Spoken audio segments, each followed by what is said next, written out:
couch stretch. And this is great for tight hips, tight quads. It's even really good for the lower back.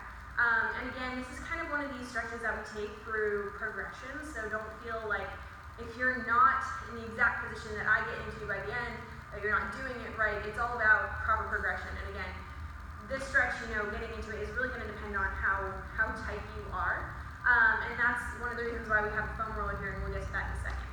So with the couch stretch, what I'm looking for is we're almost going to set up like in a lunge position, again, either against a wall, a bench, couch, but what I'm looking for is I'm going to start by stretching out my right side. So my left leg is going to be out in front of me like I'm getting ready for a lunge. So I'm getting in this nice lunge position. Now here's the tricky part. What I'm going to do next is bring my foot back, knee up against the wall as much as I can. I'm going to start a little more friendly today. And then from here, bringing myself into an upright position. I want to squeeze and engage that right glute. And now I feel the stretch through that hip, through that quad. Ideally, if you were looking at me from straight on, you shouldn't be able to see my back foot here. So everything should be nice and in line. There shouldn't be any shift in hips. I would start holding, 20, 30 seconds per side. Again, depending on how tight you are, depending on how everything feels. I actually happen to be in not so bad a condition today on this right side. So again, we're going to hold here for about 20 to 30 seconds.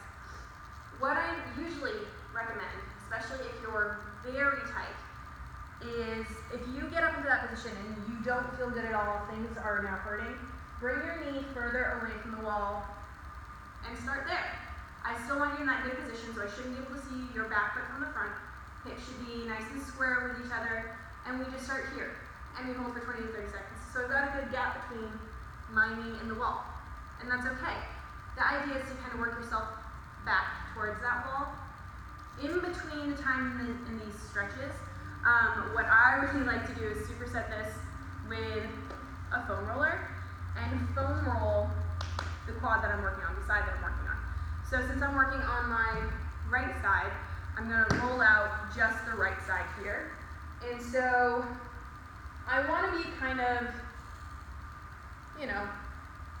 generous, but I want to find a spot that doesn't feel so great, whether it's like the lower part of the quad, maybe it's a little bit more towards my hip, and like kind of sit on that for a little bit. Not, again, I don't want to be on this foam roller for like 5 minutes.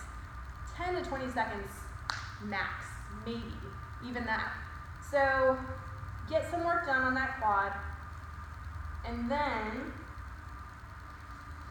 I'm going to go back in to that same stretch on that right side. Left foot out in front of me, right foot against the wall. You can use that foam roller as balance if you need to. Squeeze the glute to that. And now I feel that a little bit more.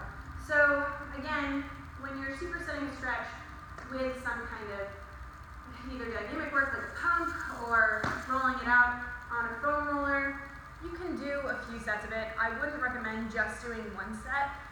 You're just not going to get the benefit enough.